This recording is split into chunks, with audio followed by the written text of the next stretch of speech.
5 times, Sarah Chen has been rejected as a mail-order bride in Wyoming territory. 5 times she's been sent back to San Francisco with the same harsh words, too quiet. In 1885, being quiet isn't just a personality trait, it's a sentence to loneliness. No one seems to understand that her silence holds depth, her gentle gestures carry meaning, and her written words tell stories richer than speech. Then she meets James McAllister. As a deaf rancher, he's lived his entire life in a world where words are seen, not heard, where feelings are read in expressions, not voices, where the loudest hearts often beat in the quietest souls. What if the very thing that made Sarah unwantable to others made her perfect in his eyes? Before we jump back in, tell us where you're tuning in from. And if this story touches you, make sure you're subscribed, because tomorrow I've saved something extra special for you. The train whistle pierced the foggy San Francisco morning as Sarah Chen clutched her leather journal closer to her chest. 5 rejections, 5 return journeys, each one carved deeper into her spirit than the last. She watched porters unload her single trunk, the same one she'd packed with such hope just 3 weeks ago. Mrs. Sullivan from the Golden Gate Marriage Agency stood waiting on the platform, her face a mixture of sympathy and resignation. The woman's grey hair was pulled back severely, matching her stern expression. She'd been arranging marriages for Chinese brides for 15 years, and Sarah knew she'd never had one returned so many times. "Perhaps," Mrs. Sullivan said, helping Sarah with her trunk. "It's time to consider other options, dear." Sarah's fingers tightened around her journal. Inside its pages lay her true voice, elegant Chinese calligraphy mixed with carefully practiced English, expressing thoughts she could never seem to speak aloud.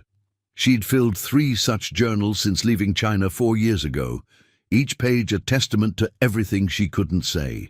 "Mr. Patterson wrote that you barely spoke 2 words at dinner," Mrs. Sullivan continued as they walked toward her office. "He said his ranch needs a wife who can manage social calls, direct farm hands, negotiate with merchants." Sarah nodded, remembering the growing frustration in Mr. Patterson's eyes each time she'd hesitated to speak. How could she explain that in China her silence had been considered graceful, respectful, that her mother had taught her the power of careful words, of watching and learning before speaking? The marriage agency office smelled of leather and paper. Sarah settled into the familiar chair across from Mrs. Sullivan's desk, where she'd sat so many times before. 5 rejection letters lay spread between them, each one marked "Return to Sender" in angry red ink. "You're a beautiful girl, Sarah. Well-educated from a good family. But America," Mrs. Sullivan paused, searching for gentle words. "America requires a different kind of woman. Perhaps you'd be happier returning to China, finding a husband among your own people." Sarah opened her journal, turning to the page where she'd practiced this conversation in both languages. Her careful handwriting stood in stark contrast to the trembling in her hands as she pushed the paper across the desk. "I cannot return to China," she'd written. "My family sacrificed everything to send me here. I will try again. Please, Mrs." Sullivan read the note, then looked up at Sarah's face. Something in the young woman's steady gaze made her pause. "You truly won't give up, will you?" Sarah shook her head. She pulled out another piece of paper, this one covered in detailed drawings of the Wyoming landscape she'd seen from the train windows. Mountains stretched across the page, clouds gathering above vast prairies. In the margins, she'd written descriptions in perfectly formed letters. "Land of big sky, place where silence speaks." Mrs. Sullivan studied the drawing, then smiled slightly. "There is one more possibility. A rancher near Laramie, James McAllister. He's requested a bride several times, but..." She hesitated.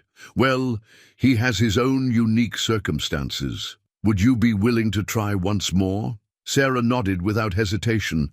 One more chance, one more journey. Her fingers traced the edges of her journal, where blank pages waited to be, filled with whatever story came next. "Very well," Mrs. Sullivan said, pulling out a fresh contract. "But Sarah, this must be the last time." for both our sakes." As Mrs. Sullivan prepared the paperwork, Sarah opened her journal to a new page. At the top, she carefully wrote the date, then added in her flowing script, "6th journey, final chance, the mountains are calling again." Outside the office window, fog rolled back from San Francisco Bay, revealing glimpses of blue sky. Somewhere, far to the east, beyond the Sierra Nevada and the vast plains, Wyoming waited. Sarah didn't know it yet. But this time, fate had something different in store.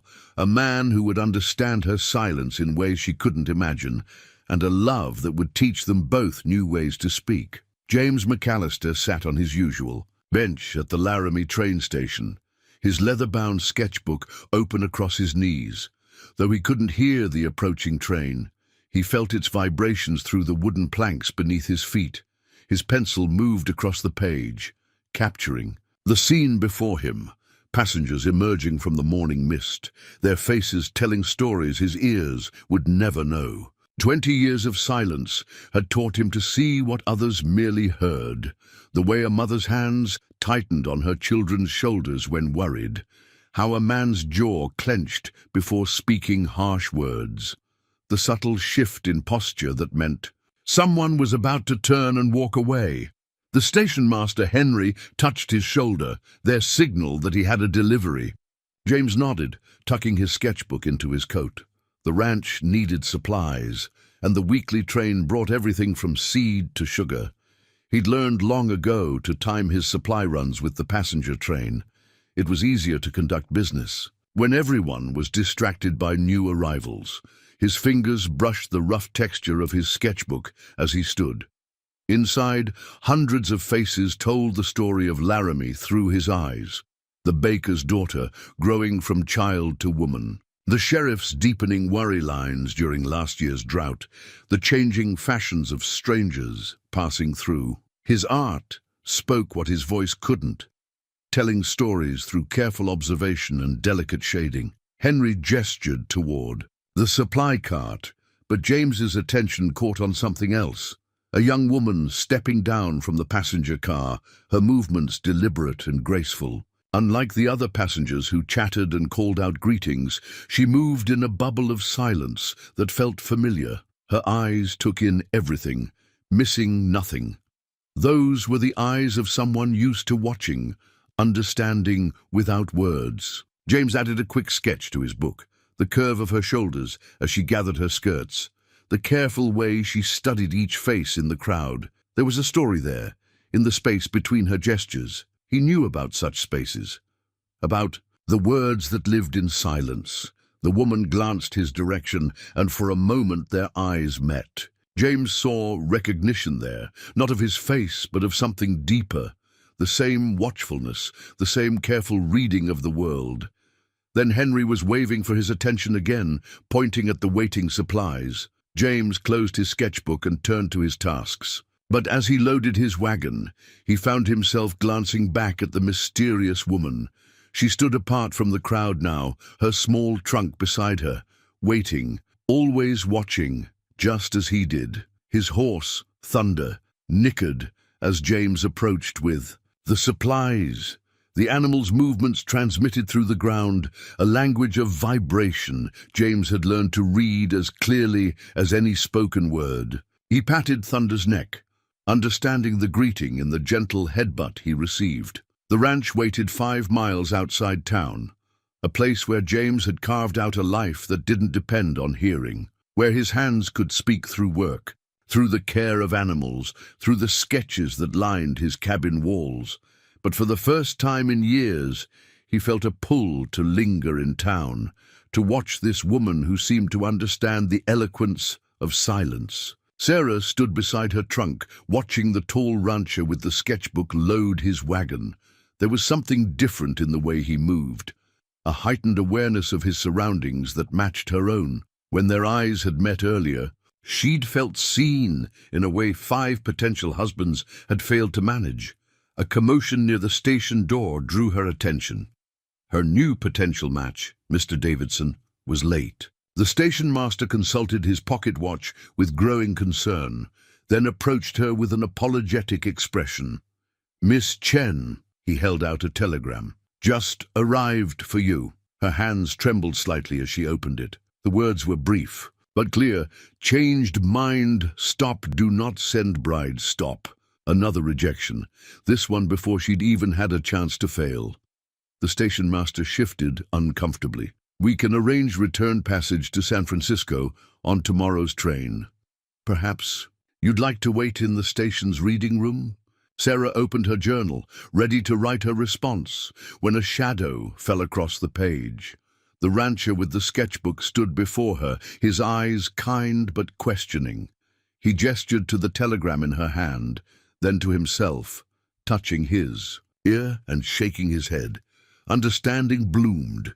He was deaf. Sarah hesitated only a moment before turning to a fresh page in her journal. In careful English, she wrote, "My intended match has changed his mind. I must return to San Francisco." He read her words, then pulled out his own well-worn book from his coat. Not a sketchbook this time, but a manual for sign language. He opened it to a marked page and pointed to an illustration, then demonstrated the sign for hello. Sarah found herself mimicking the gesture, her fingers forming the unfamiliar shape.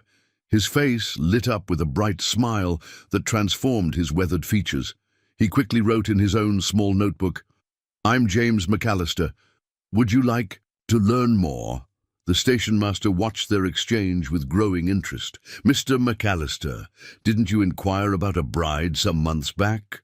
James nodded, his eyes never leaving Sarah's face as she studied the sign language book with intense concentration. She looked up at him and carefully signed hello again, adding a small, graceful bow that spoke of her Chinese heritage. He wrote again, "I have a ranch. It's not fancy, but it's good land. I've been looking for someone who understands that words aren't everything." Sarah's heart beat faster as she read his note. She wrote back, "Everyone says I'm too quiet." James smiled and signed something too quick for her to follow, then wrote, "I think you speak perfectly." The station master cleared his throat. "Miss Chen, Mr. McAllister is well respected in these parts, runs one of the best horse breeding operations in the territory. If you're interested, I could telegraph the marriage agency about the change." In circumstances, Sarah studied James's face, the intelligence in his eyes, the gentle way he held the sign language book as if offering her a key to his world. She wrote in her journal, "Could I see the ranch first?" His response was immediate. Of course, no promises required, just two people learning each other's language. As James helped load her trunk into his wagon, whispers rippled through the station. Sarah caught fragments of conversation. "McAllister, Chinese girl, can't hear, can't speak." But for the first time, the whispers didn't sting. She watched James check the wagon's wheels and secure the supplies with practiced efficiency, every movement speaking of capability and care. He helped her up onto the wagon seat, then handed her the sign language book. She handed him her journal in return. A trade, her words for his, each offering a piece of themselves to the other. Thunder, sensing his master's good mood, pranced a bit as they pulled away from the station. Sarah felt the vibration of the wagon wheels, saw how James read the horse's movements through the reins. She opened the sign language book, fingers tracing the illustrations while the Wyoming landscape opened before them. Behind them, the station master was already composing a telegram to Mrs. Sullivan's marriage agency. Circumstances altered.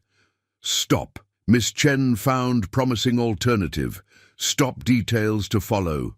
Stop. The morning sun cast long shadows across James's kitchen table, where a Chinese-English dictionary lay open beside the sign language manual. Sarah traced her finger across a page, then carefully signed the word for tea before writing its Chinese character in her journal. James watched intently, his eyes following each stroke of her brush. Their first week together had developed its own rhythm. Dawn brought breakfast and simple signs. "Good morning? Hungry? Thank you." By midday, they worked side by side in the ranch's small garden, where Sarah had discovered familiar herbs among the western vegetables. Each plant became a lesson, a bridge between their worlds. James took out his notebook and wrote, "Your signs are becoming very graceful." Sarah smiled, adding a Chinese character beneath his English words. She pointed to it, then mimed its meaning, the flow of water over stones. James nodded, understanding. In her hands, sign language was becoming something new, blending with the elegant movements of her cultural heritage. A kettle whistled on the stove, its sound unheard by James, but seen in the rising steam. Sarah moved to prepare tea, her movements a dance of practiced precision. She'd brought the tea set from San Francisco, one of few luxuries she'd allowed herself.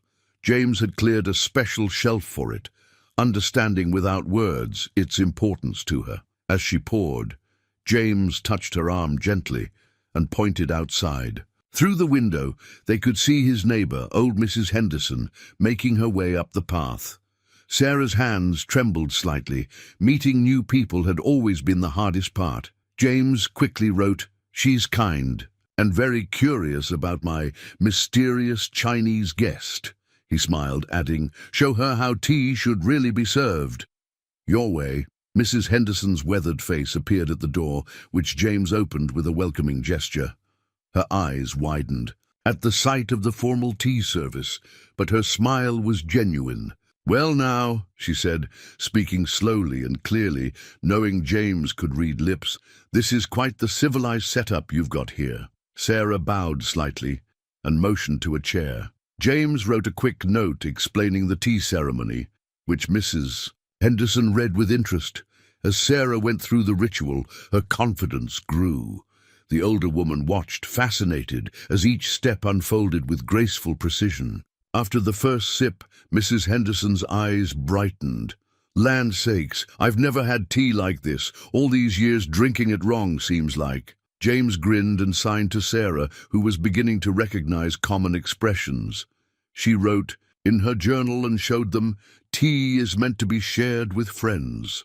Mrs. Henderson studied the Chinese characters Sarah had added below the English. "That's mighty pretty writing. Could you show me how to make those marks?" For the next hour, the kitchen table became a classroom. Sarah demonstrated basic characters while James added the corresponding signs.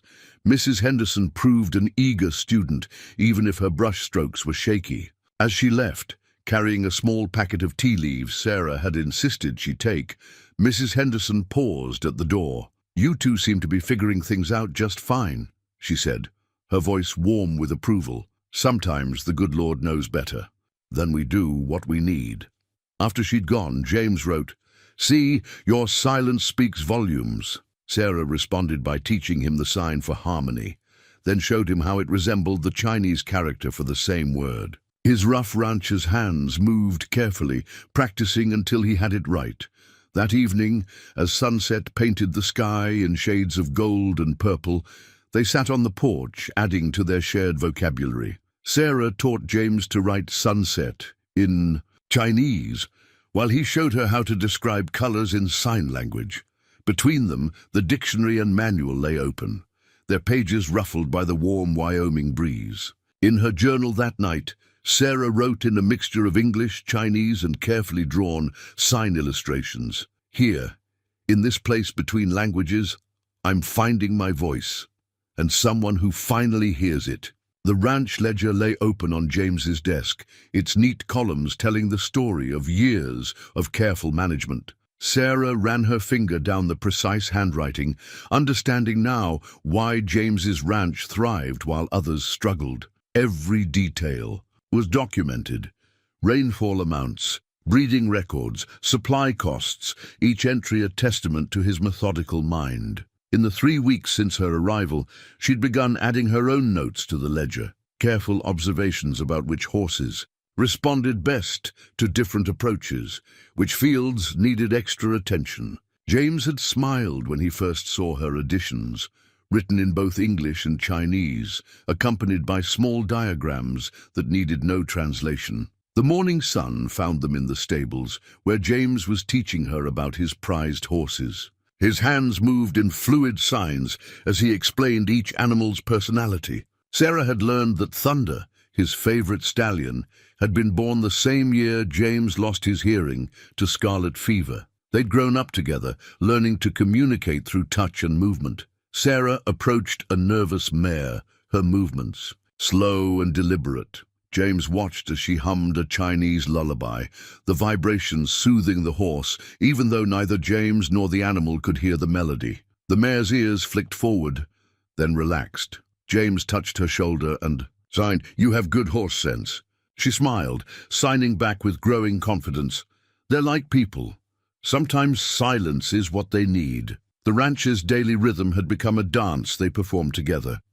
James showed her how to read the weather in cloud patterns, while she taught him Chinese techniques for predicting rain by watching wildlife behavior. Their methods differed, but their conclusions matched more often than not. In the vegetable garden, Sarah had introduced Chinese planting methods that James recorded with interest in the ledger. She'd drawn detailed diagrams showing how certain plants protected others, a wisdom passed down through generations of farmers in her homeland. By midday, they were checking fence lines, riding side by side. Sarah had traded her traditional dress for practical riding clothes, though she'd embroidered Chinese luck symbols into the cuffs. James signed that her riding had improved considerably. She responded by demonstrating the new posting rhythm she'd developed, one that let her feel the horse's movements the way he did. They stopped to repair a loose post, working in seamless tandem. James held the post steady while Sarah secured the wire, their hands signing quick confirmations to each other. The efficiency of their partnership drew admiring comments from passing ranchers who'd initially doubted the wisdom of James taking in a Chinese bride who couldn't even speak proper. Back at the house, Sarah added the day's fence repair to the ledger while James prepared their evening meal. She'd been surprised to discover he was a competent cook, another skill developed during years of independent living. They'd begun combining their culinary knowledge, creating dishes that, like their communication, bridged their different worlds. As darkness fell, they sat on the porch reviewing the ledger's weekly totals. Sarah pointed to the rising profits from their new vegetable arrangements. James nodded, then showed her his plans for expanding the garden next season. A shooting star streaked across the sky. Sarah quickly taught James the Chinese sign for making a wish. He caught her hand as she finished the gesture, his calloused fingers gentle against hers. For a moment, they sat in comfortable silence, their hands still linked. In the dim lamplight, Sarah added a final entry to the day's ledger. Beyond the numbers and notes, she drew a small picture. Two riders on horseback, moving in perfect synchronization across an endless prairie. Below it, she wrote in 3 languages: English, Chinese, and sign, home. James saw the drawing and smiled, understanding everything she hadn't needed to say. He added his own note beside hers. 2 voices, 1 song. The Laramie Weekly Herald's gossip column lay folded on the general store counter, its fresh ink still smudging. Sarah caught glimpses of phrases as she selected supplies. Unusual arrangement and strange pair jumped from the page. The store owner's wife, Mrs. Crawford, made no attempt to hide her scrutiny as she tallied Sarah's purchases. "Will Mr. McAllister be settling the account?" Mrs. Crawford's voice dripped with doubt. "We don't usually extend credit to, well..." Sarah opened her journal, writing her response in clear English. "Cash payment today." She placed the exact amount on the counter, counted out carefully the night before with James's help. Mrs. Crawford's lips tightened as she read. "Speaking of reading," she said loudly, as if volume could bridge understanding, "does your kind actually know how, or are these just pretty drawings?" The bell above the door chimed as James entered, his timing perfect as always. He'd developed an uncanny sense for when Sarah might need him, though she'd never asked for protection. He smiled at Mrs. Crawford, then signed to Sarah, his movements deliberately slow and graceful. Sarah signed back, matching his calm demeanor. Mrs. Crawford watched their exchange, her expression shifting from disdain to uncertainty as she witnessed their elegant communication. "Well, I never," she muttered, pushing the wrapped packages across the counter. James took out his notebook, writing, "We'll need extra sugar for the preserve-making demonstration at Mrs. Henderson's tomorrow. And tea, the good kind Sarah likes." Mrs. Crawford's eyebrows rose. The preserve-making circle was an exclusive group of the town's most respected women. Old Mrs. Henderson's invitation to Sarah had ruffled more than a few feathers. Outside the store, the autumn wind carried snippets of conversation from passing townspeople. "Did you hear? Chinese girl, deaf rancher. What kind of marriage?" Sarah had learned to read the shape of whispers on lips, just as James had taught her. They loaded their supplies into the wagon, their movements synchronized from practice. A group of children stopped to watch them, fascinated by their sign language. One little girl, braver than the rest, approached with a sheet of paper clutched in her hand. It was the latest edition of the Herald. The gossip column featured a crude sketch of James and Sarah, suggesting something almost sinister about their silent communication. Sarah felt James stiffen beside her as he saw it, but the little girl wasn't interested in the newspaper's opinion. "Can you teach me to talk with my hands?" she asked, looking at them both with earnest curiosity. "Like you do?" Before either could respond, the girl's mother rushed over, pulling her away. "Nancy, don't bother them," James quickly wrote in his notebook, showing it to the girl before she was dragged too far. "Come by the ranch with your ma sometime. We'll teach you." At the post office, more whispers followed them. Sarah submitted her weekly letter to her family in San Francisco, each envelope thick with carefully written pages describing her new life. The postmaster, Mr. Roberts, was one of the few who treated them with consistent kindness. "People talk," he said as he weighed her letter, "but they talked about James before you came, and he proved them all wrong then too. Running the best horse operation in the territory has a way of changing minds." Sarah nodded, then wrote in her journal, "Time teaches more than words ever could." Mr. Roberts smiled, stamping her letter. "Ain't that the truth?" As they drove home, the wagon heavy with supplies, Sarah noticed James was unusually quiet, his hands still on the reins. She touched his arm, then signed, "Their whispers can't touch us." He smiled, the tension leaving his shoulders. At a bend in the road, he stopped the wagon. From this height, they could see their ranch in the distance, the neat fences, the thriving garden, the horses grazing peacefully, their shared work visible in every detail. James pulled out his notebook one last time that day. "Let them whisper.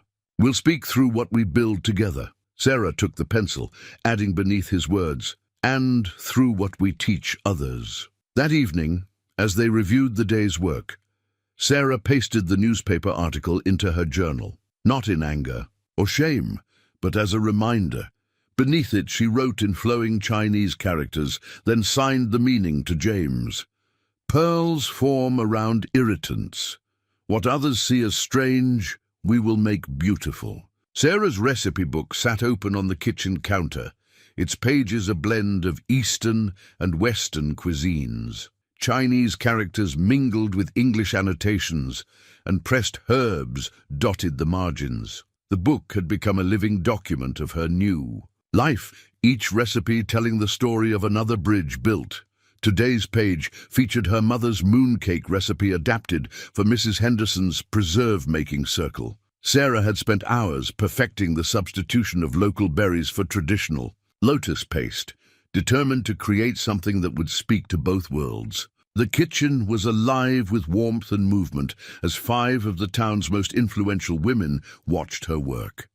James sat in the corner, sketching the scene while occasionally interpreting Sarah's graceful signs for their guests. "Look how she folds the dough," Mrs. Henderson commented, leaning closer. "Never seen anything like it." Mrs. Crawford, who had come despite her earlier disdain, couldn't hide her fascination. "The pattern it makes, it's like art." Sarah smiled, then demonstrated how to crimp the edges using a technique passed down through generations of her family. The women leaned in, trying to copy her movements. Their first attempts were clumsy, but Sarah guided their hands with patient gestures.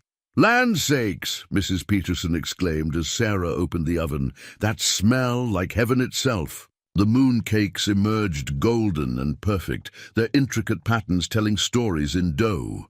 While they cooled, Sarah served tea in the formal style James had come to love. The women's chatter softened as they observed the ritual, something shifting in their expressions as they recognized the skill and dedication in each precise movement. James caught Sarah's eye and signed, "Show them the herb garden next." The women followed them outside, where Sarah's careful integration of Chinese medicinal herbs with Western plants had created something unique. Mrs. Crawford stopped abruptly at the sight of her daughter Nancy, who was already there, hands moving, in careful signs as she practiced with thunder. "Nancy?" Mrs. Crawford's voice held surprise and a touch of concern. James stepped forward, notebook ready. "She has a gift with horses. Been coming by to learn signing. Thunder trusts her." They watched as Nancy signed a simple command she'd learned. Thunder responded perfectly, executing a gentle turn. The girl's face glowed with accomplishment. "She was so shy before," Mrs. Crawford whispered, something softening in her face. "Hardly spoke at all."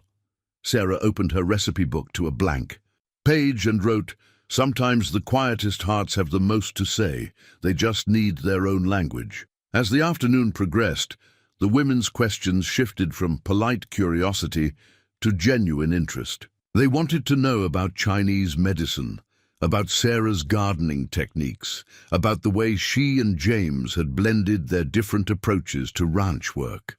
Mrs. Henderson watched Nancy teaching Mrs. Peterson's youngest daughter the sign for friend. "Well," she declared, "seems to me we've been blessed with some special teaching in this town.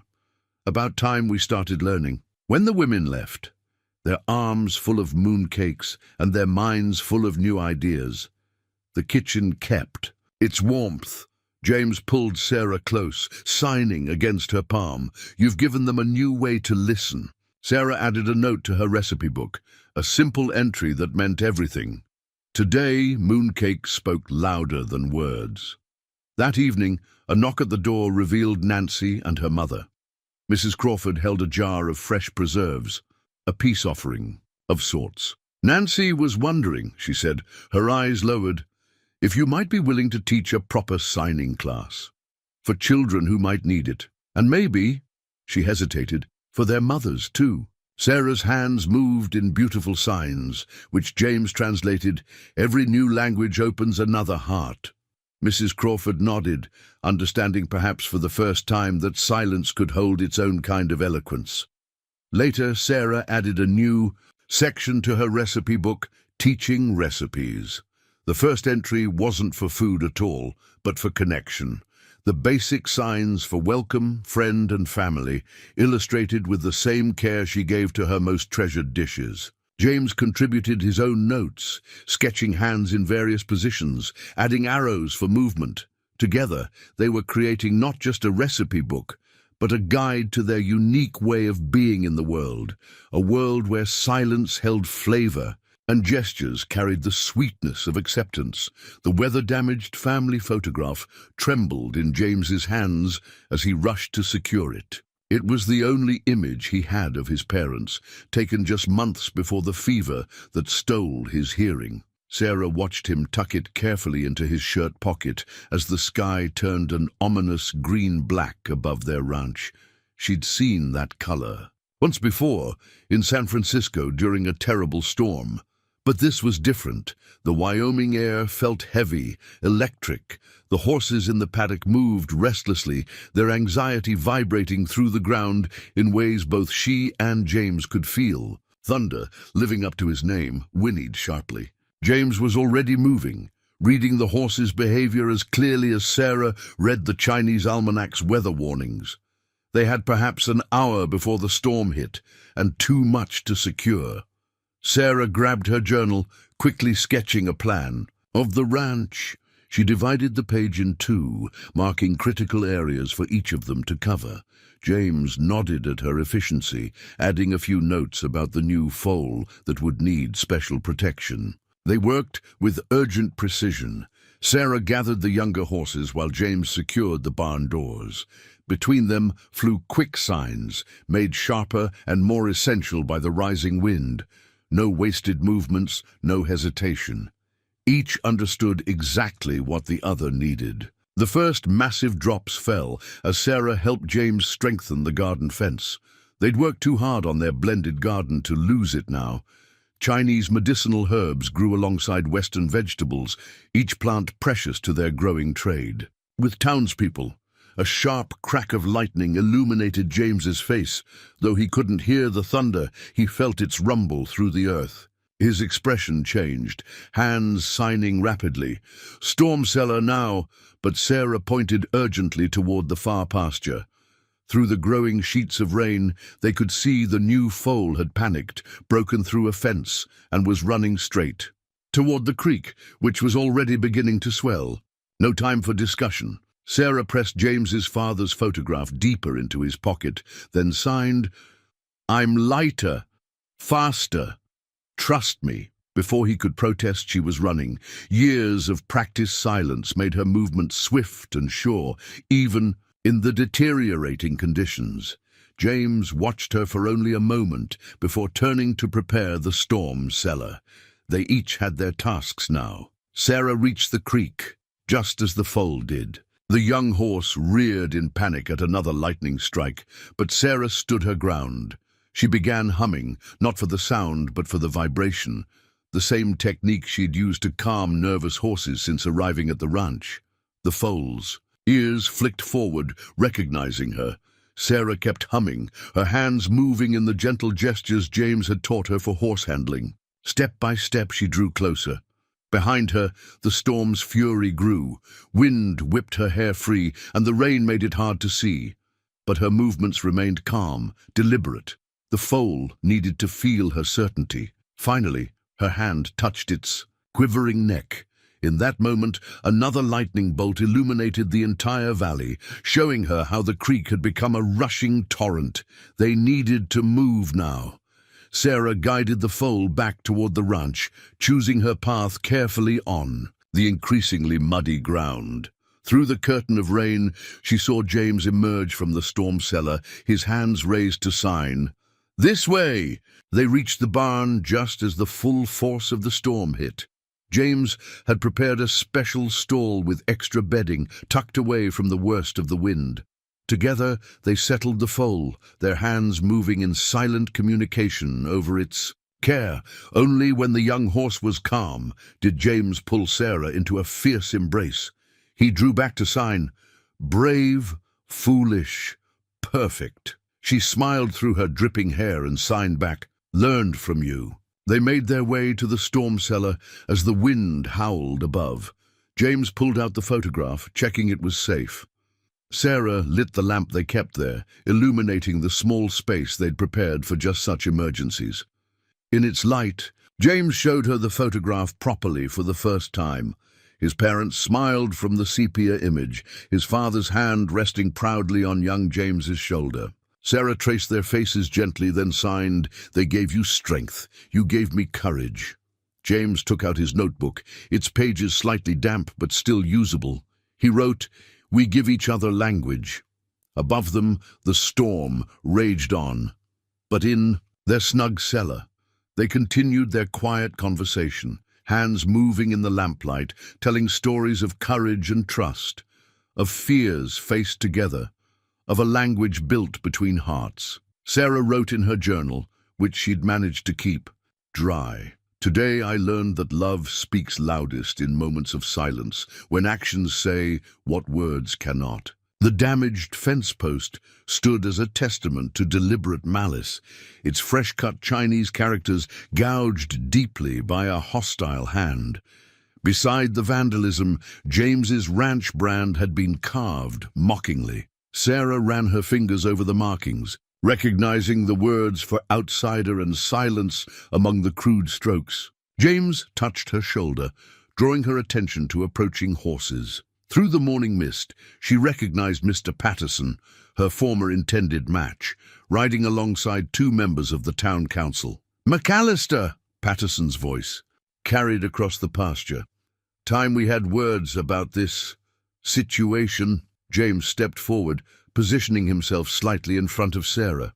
His notebook was already in hand, but Patterson ignored it, speaking with exaggerated slowness. "Town's concerned about the influence you two are having, teaching our children foreign ways, strange signs." He gestured toward Nancy Crawford, who was helping with the horses in the distance, filling their heads with ideas about different, being acceptable.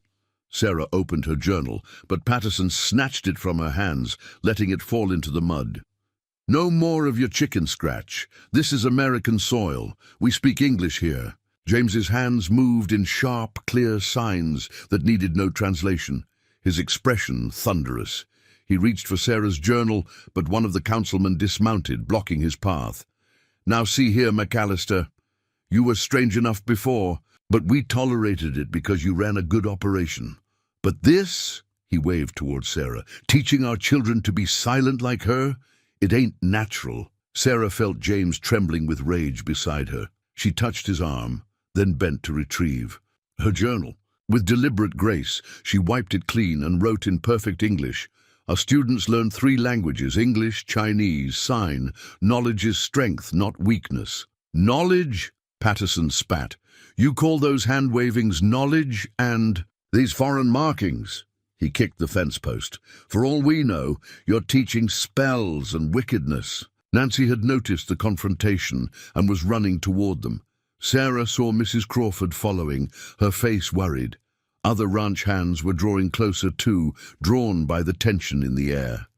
James wrote quickly, "Leave my property, now." "Property?" The second councilman laughed harshly. "That's rich.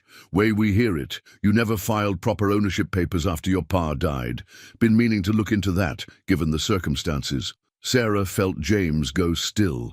She knew his father had left everything in order, but the documents were old, potentially vulnerable to reinterpretation by hostile officials. Then Nancy reached them, her small hands flying in the signs Sarah had taught her. "Miss Sarah, the new foal is dancing, just like you showed me."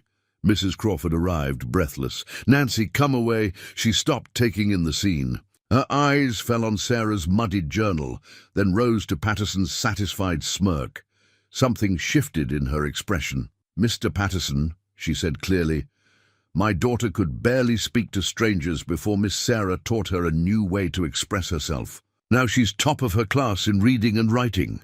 She turned to the councilman. "And you both know your wives have been asking for her medicine for their gardens." Other voices joined in. Ranch hands spoke of James's fair treatment and Sarah's helpful remedies. A young stable boy demonstrated proudly how he could now communicate with James without confusion. Patterson's face darkened. "This isn't about some herbs or hand signs.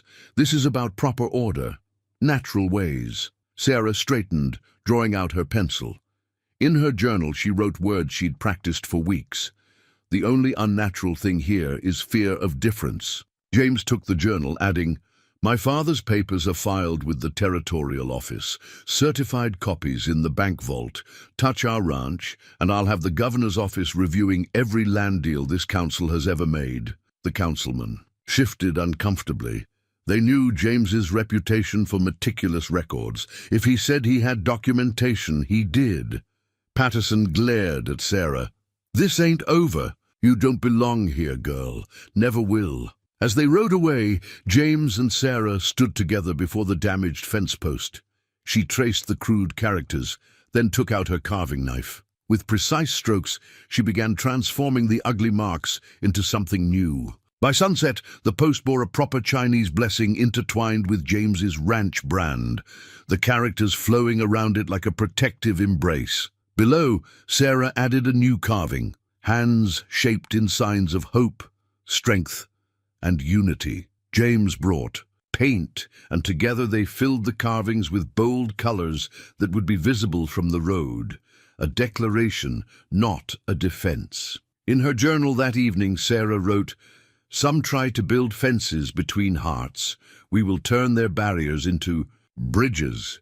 The handwritten wedding invitation lay unfinished on their kitchen table, its carefully crafted bilingual text, a testament to their determination. Sarah's Chinese calligraphy flowed alongside Western script, while delicate illustrations of hands, signing love and forever, decorated the margins. "You don't have to do this," James wrote in his notebook. "We could marry quietly, just us and a few friends." Sarah's response was to dip her brush in ink and continue writing. Each stroke was deliberate, transforming their declaration of love into a statement of belonging. The invitation wasn't just for a wedding, it was for the entire town to witness. Their union and the bridging of their worlds. A knock at the door revealed Mrs. Henderson and Mrs. Crawford, faces grim with news. The town council had called an emergency meeting. The topic, foreign influences and community standards. James's jaw tightened, but Sarah was already reaching for her good coat. She'd worn it 5 times before, to face 5 rejections. Today it would serve a different purpose. The town hall was packed when they arrived. Patterson stood at the podium, his voice carrying through the crowded room. "These foreign ways are spreading, children neglecting proper speech for hand-waving, women abandoning trusted medicines for Chinese herbs. Where does it end?" Sarah felt the stares, heard the whispers. But now she recognized friendly faces in the crowd, students from their signing classes, mothers whose children had found new confidence, ranchers who'd seen their success with horses. Nancy Crawford pushed through the crowd, her hands flying. "In elegant signs, Miss Sarah taught me to speak with my hands when my words felt too big. Now I can say everything in my heart." The girl's mother stood. "My daughter was called slow and simple because speaking was hard for her. Now she's teaching other children to sign. Tell me how that's foreign influence worth fearing." James stepped forward, his notebook ready, but Sarah touched his arm. It was her turn to speak. She walked to the podium, her steps measured and calm. The room fell silent as she withdrew her journal and began to write on the large presentation slate. "I came to America seeking belonging. 5 times I was rejected for being too quiet. But silence holds wisdom where words fail. Ask your horses, who trust touch more than shouts. Ask your gardens, which grow stronger with patient tending than rough handling. Ask your children, who learn best when we listen to their hearts." She paused, then continued writing. "James and I are getting married. We invite every one of you to come see how love speaks in all languages." As she wrote the Chinese character for harmony, then demonstrated its sign equivalent, a murmur ran through the crowd. Mrs. Henderson stood up. "I'm not much for speeches," the old woman said, "but I know this. My arthritis hasn't plagued me. Since Sarah showed me her grandfather's remedies, that's not foreign influence. That's God's wisdom coming through different hands." One by one, others stood. The blacksmith spoke of how James's ranch had prospered through methods that combined Western ranching with Chinese farming wisdom. A mother testified about her son's stutter easing once he learned he could sign his thoughts first. Patterson tried to regain control. "This isn't about individual cases. It's about maintaining our way of life." "Our way of life?" Mrs. Crawford's voice rang out clear. "Was that our way of life when my Nancy cried herself to sleep because words wouldn't come? When we called children slow because they didn't speak like us? When we rejected wisdom because it came with different eyes?" James moved to stand beside Sarah at the podium. Together, they held up their wedding invitation. The Chinese characters caught the light, dancing alongside English script and sign language illustrations, 3 ways of speaking love. The town council chairman, who had been silent until now, cleared his throat. "Seems to me," he said slowly, "that any way of life worth maintaining has room for growth. Motion to conclude this meeting, and," he smiled slightly, "I believe. I hear wedding bells in our future." As the crowd dispersed, many lingering to examine the invitation and ask about the ceremony, Sarah added a final note to her journal. Sometimes the quietest revolution begins with an invitation to understand. That evening, as they sat on their porch addressing invitations, James signed against her palm. "You spoke louder today than any voice could." Sarah's response was to guide his hands through the Chinese character for courage, showing him how it contained the symbol for heart. Together they added it to their invitation's design, one more bridge built between their worlds. Each envelope they sealed felt like a key turning, unlocking doors that fear had closed. Their wedding wouldn't just be a ceremony. It would be a demonstration of how love could speak in any language, if only hearts were willing to listen. The community notice board outside the general store had transformed over the past weeks. Alongside the usual announcements of church socials and cattle auctions, new bilingual postings caught the eye. Chinese characters flowed beside English text, while simple drawings demonstrated sign language basics. It had become a symbol of the town's gradual awakening. Sarah stood before it now, pinning up a notice for their next teaching session. What had begun as informal lessons for Nancy had grown into regular classes held in the church basement. The schedule showed different levels: beginning signs for young children, Chinese language basics for interested adults, and special sessions for families with deaf or speech-challenged members. Mrs. Crawford emerged from the store, arms full of supplies. "Sarah, just the person I needed." She nodded toward the items she carried. "Could use your eyes on these. Trying to stock some of those herbs you mentioned. Figure if people are going to use them, they ought to get them proper instead of wild gathered wrong." Sarah smiled, taking out her journal to make recommendations. As they discussed proper storage methods for different herbs, she noticed more townspeople gathering around the notice board, copying down the simple signs illustrated there. A commotion from the street drew their attention. James was leading a training session with several ranchers, demonstrating his techniques for gentling difficult horses. His methods, combining Western horsemanship with the quiet awareness he'd developed through years of reading horses' body language, had gained attention after word spread about how he and Sarah had saved the foal during the storm. "It's something to see," Mrs. Crawford commented, watching the men follow James's silent instructions. "How he teaches them to listen with their eyes. Makes a body wonder what else we've been missing by only trusting our ears." The lesson ended, and James joined them at the notice board. His hands moved in fluid signs as he greeted them both. Mrs. Crawford responded with careful signs of her own, beaming with pride when James nodded approval at her improvement. Sarah added another notice to the board, this one announcing the formation of a weekly social circle where signing, English, and Chinese would all be welcome. Mrs. Henderson had suggested it, noting how the language lessons had begun building unexpected friendships across the community. A group of children ran past, their hands moving in a mixture of signs and games. They'd created their own secret language, blending signs they'd learned with playful innovations of their own.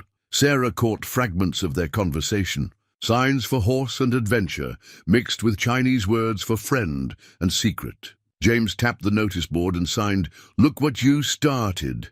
But Sarah shook her head and responded, "What we started. Together." They watched as Mr. Roberts, the postmaster, helped a young mother learn the signs posted for milk, hurt, and help.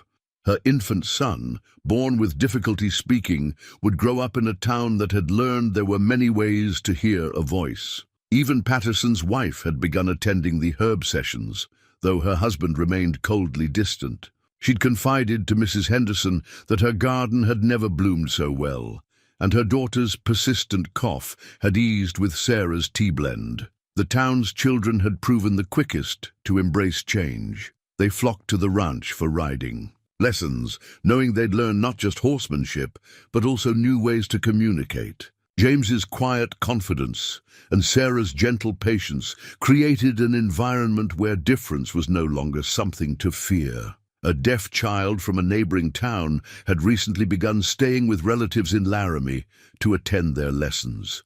His Parents had written a letter, now posted on the notice board, describing how their son had bloomed since finding others who could understand him. Sarah added the letter to her growing collection of community memories. Each note, drawing, and letter represented another small bridge built, another barrier fallen. The Chinese-English dictionary she'd brought from San Francisco was now well worn from frequent lending, its pages marked with notes from eager learners. As the afternoon sun cast long shadows across the notice board, James and Sarah headed home. They passed the school, where Nancy was teaching a younger student to sign the alphabet. Beyond her, a group of women gathered in Mrs. Henderson's garden, sharing knowledge of both Western and Chinese planting techniques.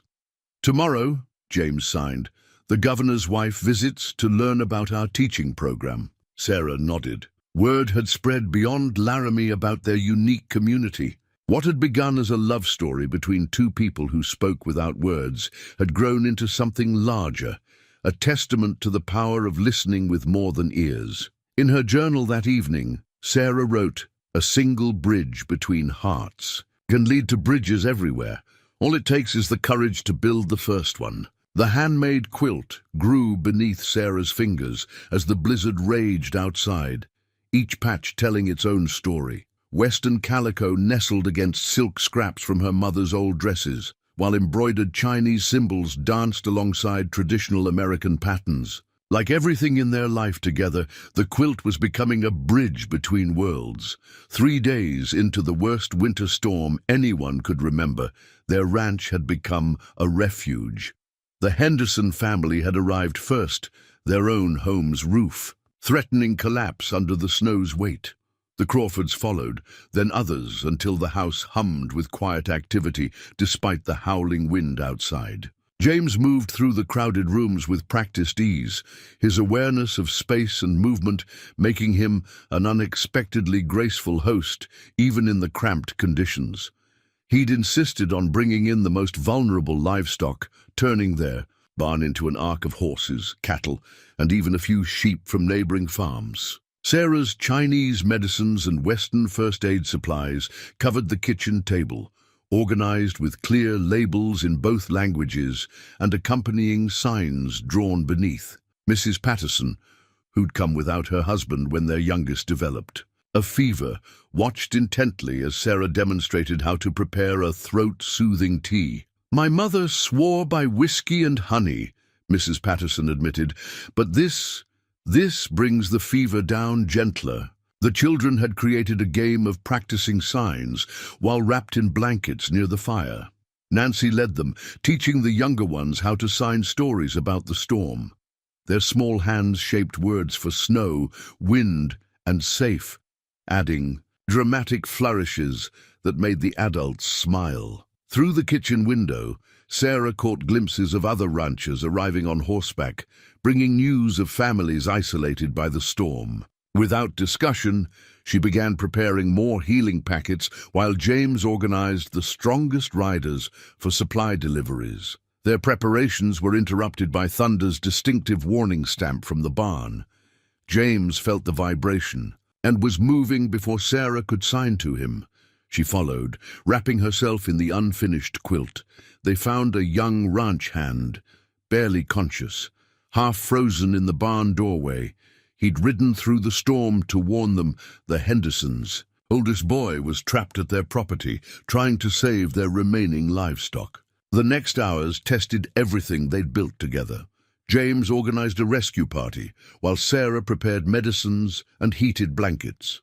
Their home became a command center, with children running messages and adults working in focused silence. What amazed the townspeople most was how smoothly everything worked without raised voices. Hand signals, written notes, and simple gestures kept everyone coordinated. Those who'd learned signing found themselves teaching others out of necessity, and those who'd resisted learning before now watched intently. Sarah kept the quilting circle going through the long hours of waiting, teaching the women how to incorporate Chinese luck symbols into their stitching. The repetitive motion calmed nerves, while the shared work gave worried hands purpose. Never thought I'd be sowing Chinese blessings, Mrs. Crawford mused, her needle flashing. But Lord knows we need all the help we can get tonight. Near midnight, Thunder's warning came again. This time it brought relief, the rescue party returning with the Henderson boy and most of his animals. As Sarah helped tend to minor frostbite, she noticed Mrs. Patterson using signs she'd learned just hours before to ask for more bandages. The storm raged for 2 more days. They rotated sleeping spaces, shared stories, and learned new ways to communicate when voices were too tired to work.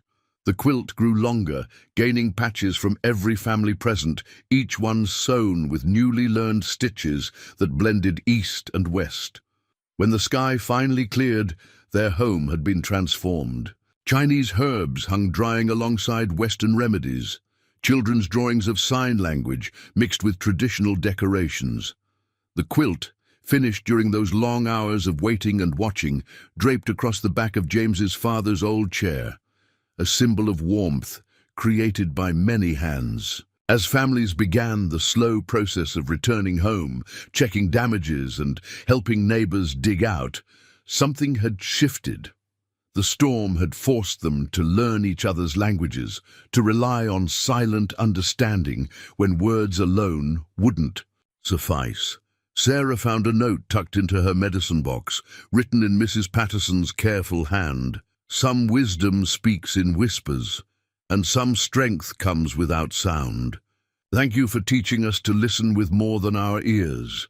That evening, as James and Sarah finally had their home to themselves again, they wrapped the new quilt around their shoulders and stood on the porch, watching the community they'd helped build work together to rebuild after the storm. Sarah's journal entry that night was simple. In the silence of the storm, they finally heard us. In learning our language, they found their own new ways to speak. The garden layout spread across their kitchen table, its carefully drawn plans showing how Chinese vegetables would grow alongside Western crops. Sarah's brush moved with sure strokes as she added notes about companion planting, which plants would strengthen each other just as their 2 cultures had.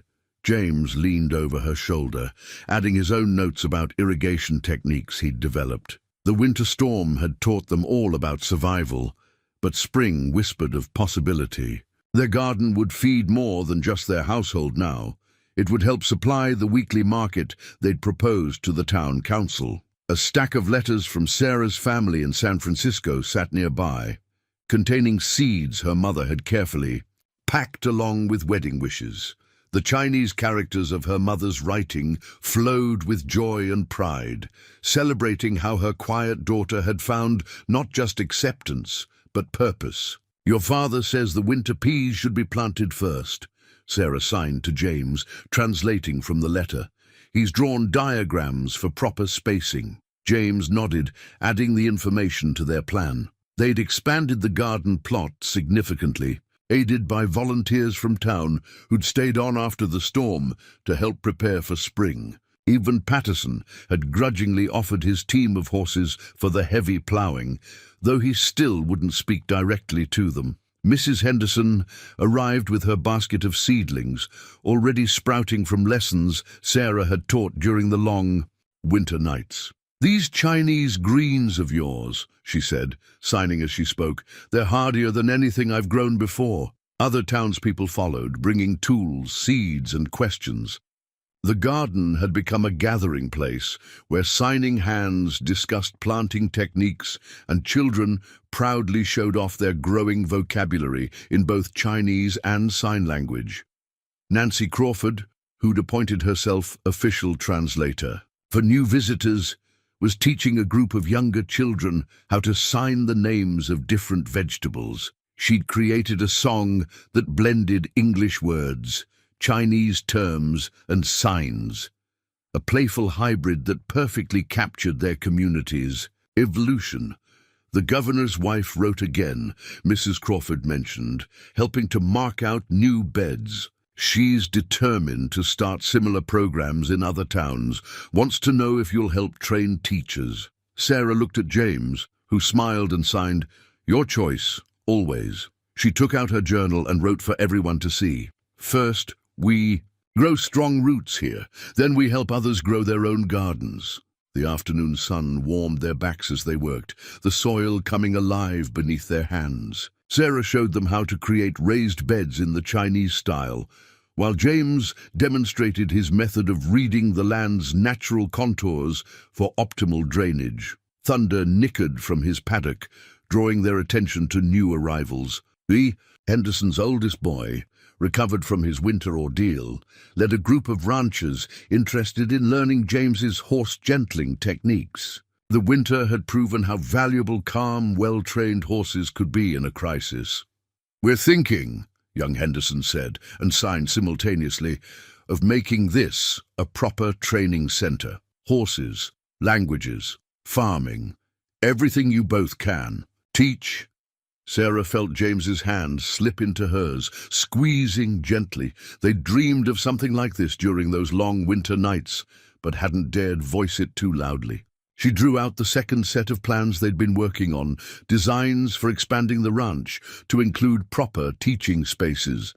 James had sketched classrooms with large windows for clear signing visibility, gardens dedicated to teaching plots, and expanded stables for training sessions. The gathered townspeople passed the plans around, adding suggestions, offering help. Mrs. Patterson quietly mentioned that her husband's unused north field would be perfect for the expanded horse training area, her eyes suggesting she'd find a way to convince him. As the sun began to set, Sarah added final notes to their garden layout. Among the practical planting instructions, she'd drawn small symbols combining Chinese characters with sign language illustrations: hope, growth, community. James traced them with a gentle finger, then signed, "Like us, growing together." Nancy, helping to pack up tools, asked, "Will you teach us how to write these symbols too? They tell stories in themselves, don't they?" Sarah nodded, adding one final character to the plans, the one for future, drawn with strokes that flowed like new leaves unfurling in spring sunshine. The traditional Chinese wedding dress lay across Sarah's bed, its red silk gleaming in the morning light. Her sister May's clever hands had modified the design, incorporating Western elements while maintaining its essential character. Like everything in Sarah's life now, it bridged two worlds with grace. "It's perfect," May signed carefully, having insisted on learning basic signs before making the journey from San Francisco. "Just like your James." Sarah smoothed the fabric, noting how May had subtly embroidered small hands signing love among the traditional patterns. Their mother had sent the silk, but the design was pure May, bold enough to embrace change while honoring tradition. A knock at the door revealed Mrs. Henderson, her face flushed with excitement. "He's here," she signed and spoke. "James's brother Thomas just got off the train." Sarah's heart tightened.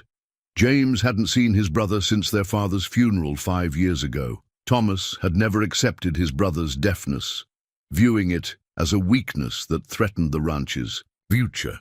Their final argument had been about James's decision to stay and run the ranch alone rather than sell it. Through the window, Sarah watched James walk toward the station, his steps measured but tense.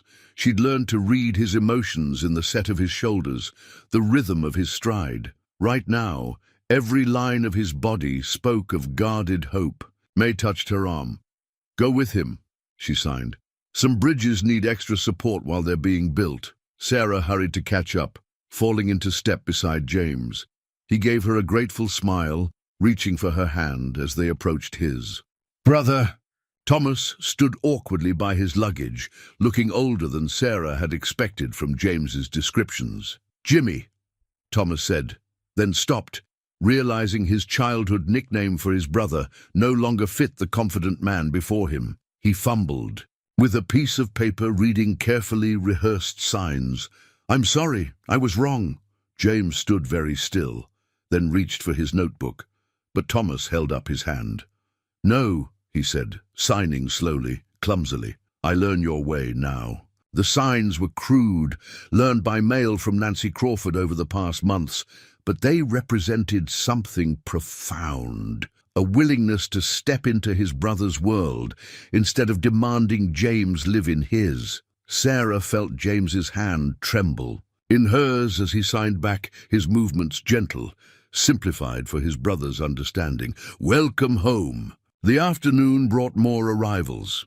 Sarah's cousin Wei Lin, who'd married a railroad worker and settled in Denver, came bearing gifts and stories from their extended family. The house filled with a mixture of Chinese, English, and sign language, as everyone worked to communicate across their different worlds. May and Thomas found themselves seated together at dinner, sharing their experiences of watching their siblings build something unexpected. Though they needed Nancy's help to translate, their laughter needed no interpretation. "You know," Thomas said during a quiet moment, "I fought this because I thought Jimmy was letting his disability isolate him." He watched his brother across the room, teaching Wei Lin to sign her name. "I never imagined he'd use it to bring people together like this." May nodded, her hands moving in the graceful signs she'd learned.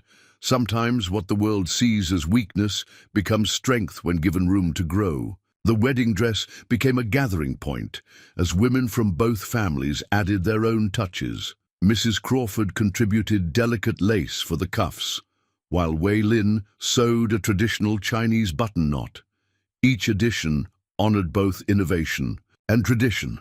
That evening, as families mingled on the porch, enjoying May's mooncakes and Mrs. Henderson's rhubarb pie, Sarah wrote in her journal, "Today I watched my sister sign with James's brother, saw Chinese hands shape Western words, and Western hands learn Chinese blessings. Our families are learning that love needs no single language to speak its truth." James found her later, as stars began to dot the Wyoming sky. He signed against her palm, "They're all here, both our families." Sarah corrected him gently, gesturing to include the townspeople who'd become part of their extended family. Nancy was teaching Thomas and Wei Lin a game that involved both signs and Chinese counting. Mrs. Henderson and May were exchanging recipe secrets with a mix of gestures and drawings. "All our families," she signed back, "the ones we were born to, and the ones we built together." Thomas approached them, his signs still awkward but determined. "Father would be proud of both of you." James pulled his brother into a fierce embrace, years of distance dissolving in shared tears. Sarah felt May's arms slip around her waist as they watched the brothers reconnect. "See," May whispered in Chinese, then signed, "Some silences speak of healing." The wedding certificate lay ready on the church altar, its unique design reflecting the ceremony it would witness. Written in flowing English script, Chinese characters, and illustrated with sign language, it waited to record a union unlike any Laramie had seen before. Dawn light filtered through the church windows as Sarah stood before the mirror in the side room. The modified wedding dress caught the light, its red silk harmonizing with Western lace. May made final adjustments, while Mrs. Henderson and Mrs. Crawford wove flowers into Sarah's hair, Wyoming wildflowers mixed with paper blossoms May had crafted from letters their mother sent. "Look," Nancy signed from the doorway, her hands shaping excitement. "Everyone's coming." Through the window, Sarah watched the town gather. Ranchers in their best suits rode in alongside Chinese railway workers Wei Lin had invited. Children ran about in new clothes, their hands flying in signs they'd learned specially for the ceremony. James waited at the front of the church, with Thomas beside him. His fingers moved restlessly, practicing the Chinese wedding blessing he'd learned. For Sarah's family, Thomas reached out and steadied his brother's hands, signing with newfound confidence, "She already knows your heart." The ceremony they'd designed wove together threads from both their worlds. Reverend Anderson had worked with them for weeks, learning to incorporate Chinese traditions and sign language into the service. Now he stood ready, his own hands prepared to sign the crucial parts. Sarah's entrance brought a hush to the crowd. She moved with measured grace, each step a meditation, as her mother had taught her. James watched her approach, his eyes speaking volumes in the eloquent silence they shared. The Reverend began in English, his words accompanied by Nancy's clear, signing for the deaf guests who'd traveled from neighboring towns. Then Wei Lin stepped forward to speak the Chinese blessing, her voice carrying her grandmother's ancient words, while Mrs. Crawford, to everyone's surprise, signed their meaning. When it came time for their vows, James and Sarah faced each other. Their hands moved in a dance they'd choreographed together, combining the elegance of Chinese tradition with the poetry of sign language. No translation was needed. The love in their movements spoke directly to the heart. James signed, "In a world of noise, you taught me that silence holds wisdom. Through your quiet strength, I learned to listen with my heart." Sarah's response flowed from her hands. "In a world that demanded voice, you showed me that love speaks in many languages. Through your understanding, I found my true words."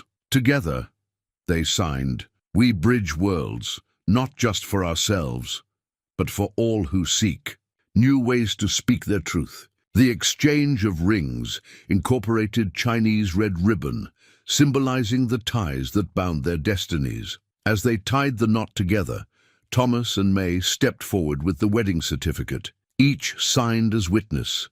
Thomas in careful Chinese characters he'd practiced for weeks, May in the sign language she'd mastered for the occasion. When the Reverend pronounced them married, the celebration erupted in 3 languages at once: cheers in English, congratulations in Chinese, and a flutter of signing hands that looked like doves taking flight. The reception brought together traditions with the same grace as the ceremony. Tables groaned under the weight of mooncakes alongside Henderson's famous pies. Children taught their parents the sign language games Sarah and James had invented, while Chinese elders demonstrated calligraphy to fascinated ranchers. Patterson appeared briefly at the edge of the celebration. Though he didn't stay, he nodded once to the couple, a small gesture, but one that spoke of grudging acceptance. His wife, now one of Sarah's most dedicated students in Chinese herbalism, beamed and signed congratulations. As evening fell, lanterns were lit, red paper ones from China glowing alongside Western hurricane lamps. Under their mingled light, Sarah and James danced. No music was needed. They moved to the rhythm they'd always shared, their bodies speaking the language they'd created together. Nancy gathered the children to sign a blessing she'd composed herself, their small hands shaping words of hope and unity. Watching them, Sarah saw the future they'd helped build, one where silence held its own song and love spoke in whatever language the heart chose. The wedding certificate, signed and witnessed, bore their story in 3 scripts, but its most powerful message lay in the simple truth it represented, that when hearts listen deeply enough, they find ways to speak across any silence. The new ranch sign stood proudly at their gate, its fresh paint gleaming in the morning sun. McAllister School of Languages and Horsemanship read the English text, while Chinese characters flowed beneath it. Along the bottom, carved hands illustrated the sign language equivalent, 3 ways of announcing their expanded purpose to the world. 6 weeks after their wedding, Sarah and James's ranch had transformed. The old storage barn had become a classroom, its windows enlarged to let in the clear Wyoming light so essential for signing. Tables salvaged from the church basement lined one wall, while the other displayed teaching charts showing English, Chinese, and sign language side by side. Their first official class gathered beneath the sign, a mix of eager children, curious adults, and 3 deaf students who'd traveled from as far as Cheyenne. Nancy, now their official teaching assistant, helped organize the newcomers while Sarah prepared the morning's lessons. "We're going to need a bigger classroom soon," James signed as he watched another wagon approach. "Words spreading faster than we expected." Sarah nodded, adding a note to their growing waiting list. The governor's wife had arranged for a newspaper article about their unique school, and inquiries arrived daily. Even Patterson had grudgingly enrolled his youngest daughter after she'd begged to learn with her friends. Inside the classroom, Sarah had arranged their students in mixed groups, Fluent signers paired with beginners, Chinese speakers with English speakers, each learning from the others. The walls displayed their students' work. Chinese characters practiced with careful brushstrokes, illustrated sign language stories, and bilingual poems composed by the children. James led the advanced horse training session in the corral, where his methods of gentle guidance and silent communication proved especially effective for nervous horses. Ranchers who'd initially come to learn his horse handling techniques often stayed to join the language classes, discovering that understanding silent communication improved their relationships with both animals and people. It's like learning to listen with your whole self, one weather-beaten cowboy explained to a visitor. Changes how you see everything once you start paying attention to what ain't being said out loud. The garden had expanded too, now including dedicated teaching plots, where students learned both cultivation methods and the vocabulary of growing things. Chinese vegetables flourished alongside Western crops, while Sarah taught the traditional meanings behind each plant's name. Mrs. Patterson, now one of their most dedicated herbalism students, worked with Sarah to create a reference book combining Western and Chinese medical traditions. "Think how many more people we could help," she'd said, "if we learned to use all the wisdom available to us." Thunder, older now but still majestic, had become a favorite among their younger students. He seemed to understand his role in their growing community, standing patiently as children learned to sign their first words to him, responding to their silent commands with gentle dignity. A letter arrived from the territorial governor's office requesting their guidance in establishing similar programs in other towns. Sarah read it aloud in sign language during the community dinner they hosted every Sunday, where their table had grown to accommodate not just students, but their families as well. "You've created something remarkable here," Thomas signed from his place at the table. He'd settled in Laramie permanently, his own signing now fluid and natural. "This is what Father always wanted for the ranch, a place that brings people together." As the evening wrapped up, Nancy led the younger children in a song they'd created, performed simultaneously in 3 languages. Parents who'd once feared their quiet children would never find their voice watched with pride as their little ones expressed themselves confidently in multiple ways. Sarah added the governor's letter to their growing collection of correspondence, each message a testament to the changes rippling outward from their small Wyoming ranch. James came up behind her, wrapping his arms around her waist as they watched. Their students head home in the setting sun. "Remember when they said you were too quiet?" He signed against her palm. Sarah smiled, turning to face him. "Silence taught us to listen," she signed back. "Now we're teaching others to hear with their hearts." The letters to the marriage agency lay spread across Sarah's desk, each one telling a story of transformation. She'd been writing them for months. Detailed accounts of how silence could speak volumes, how rejection could lead to unexpected joy, how love could build bridges across any divide. 1 year after their wedding, the McAllister Ranch had become more than just a school. It was a beacon for those who needed to find their own way of speaking to the world. Sarah carefully added the latest letter to the stack, this one accompanied by photographs of their thriving community. "Mrs. Sullivan," she wrote in her now confident English, "you once suggested I return to China because America needed a different kind of woman. I'm writing to tell you about a different kind of America we're building here, one where every voice, spoken or unspoken, has value." James appeared in the doorway, his hands full of fresh drawings from their youngest students. These would join the growing collection on their classroom walls, artwork that spoke in multiple languages of hope and belonging. "The new family arrived," he signed, his movements flowing with the ease of long practice. "Their daughter hasn't stopped smiling since she met the other deaf children." Sarah nodded, adding a note about the new arrival to her letter. Every month brought more families seeking what they'd created, a place where difference was celebrated rather than merely tolerated. The sound of horses drew them outside, where Thomas was leading a riding lesson. He'd taken over much of the horse training, showing a natural gift for James's methods. Under the autumn sun, students of all ages practiced their signs while learning horsemanship, their hands speaking to both horses and humans with growing confidence. Nancy, now a poised young woman, supervised a group of children in the garden. They were harvesting vegetables for the weekly market, their hands flying in excited conversation that blended signs, Chinese words, and English with unconscious ease. "Remember when they said we'd corrupt their children with our strange ways?" James signed with a smile. Sarah's response was interrupted by Mrs. Patterson hurrying up the path, clutching a telegram. "It's official," she signed and spoke simultaneously. "The governor approved funding for 5 more schools based on your model.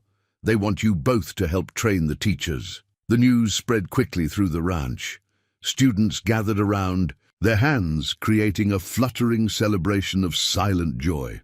Even Patterson, checking on his daughter's riding lesson, allowed himself a small nod of approval. That evening, as the community gathered for their regular shared meal, Sarah watched the scene with quiet pride. Chinese railway workers chatted, with ranchers, their children playing together in a mix of languages. Deaf students taught new signs to eager learners, while Mrs. Henderson and Wei Lin compared recipes using a combination of gestures and laughter. The troubled silence that had once marked Sarah as unwantable had transformed into something profound, a silence that taught others to listen more deeply, to see more clearly, to love more fully. James touched her arm, drawing her attention to Thunder's paddock. The old horse stood at the fence, watching the gathering with gentle eyes. Beside him, a new foal, born during last winter's storms, frolicked with the children who'd learned to speak his language. "Full circle," James signed, reminding her of that first day at the train station when everything changed. Sarah opened her journal one last time that evening, adding a final note to her letters to the marriage agency. 5 times I was rejected for being too quiet, but silence was never my weakness. It was my gift, waiting to be understood. In finding someone who heard my heart's voice, I discovered that love doesn't need words to speak its truth.